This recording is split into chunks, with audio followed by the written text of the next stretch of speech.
As a 60-year-old Jana, looking back at 27-year-old Jana, getting ready to start our work in Africa, here's what I would say to her in the form of a letter, knowing what I know now.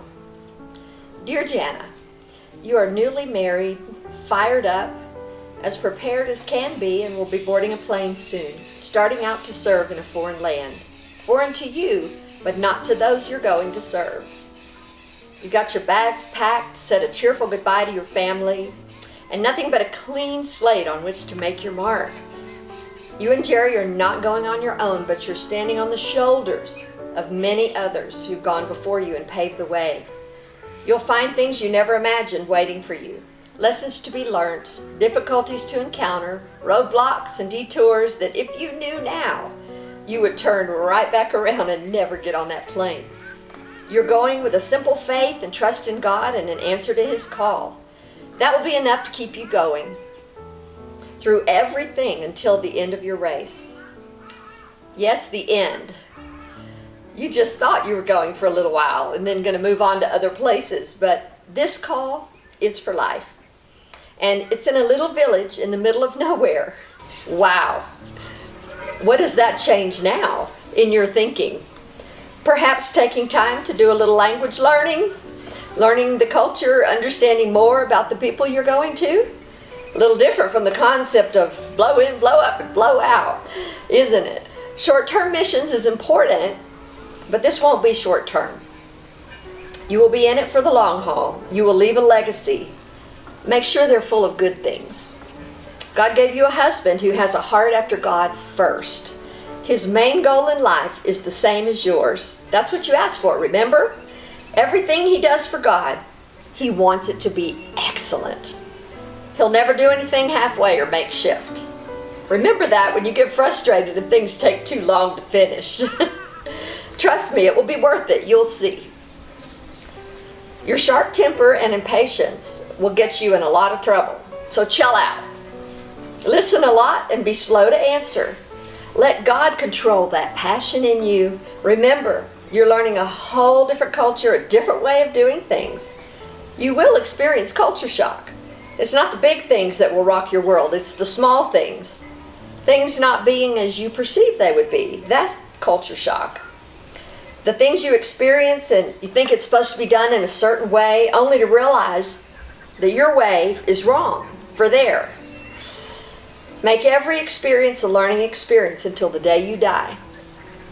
Learn what you can, even from unpleasant interactions, hard experiences, and difficult relationships. Don't be so hard on yourself. Have grace for everyone. You will fail at times. You can count on it. Learn to laugh at yourself and Jerry more. Enjoy his wit and sense of humor. Take time to play with your kids more. Cherish the moments you have together and take it slow, because you have your whole life in front of you to do the work that you do in Botswana. Your kids will only be kids with you for a part of that time. God is going to give you a very special gift, a grandmother to help you and to be a big part of the work you will do, an even bigger part in your children's lives. Miss Pat will make up an important part of what will remain in the lives of the people you serve. Like Ruth and Naomi, you are to be with her and even care for her until the very end of her life.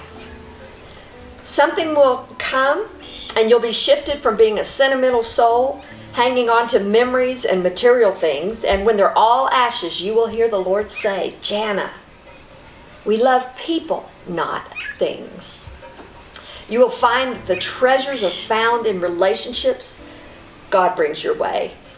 Focus on that, not the special quilt or ring or photos or other natural things, material things, because you can't take them with you to heaven. You can only bring souls. Know that the seeds you sowed when you were younger, giving your finances to help missionaries when you were waiting to go, and all the times you gave when no one knew, God saw it. So remember to watch the heavens open and God supply all your needs and for the needs of so many people that you will be able to help through the years. Don't apologize for it. Don't be embarrassed or feel awkward by all of His blessings.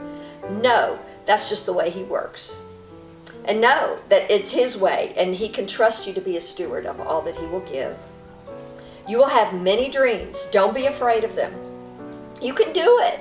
Have confidence in whatever God puts on your heart to do, no matter how big or how small or how hard, because He has equipped you and will bring others around you who will help you bring it into being.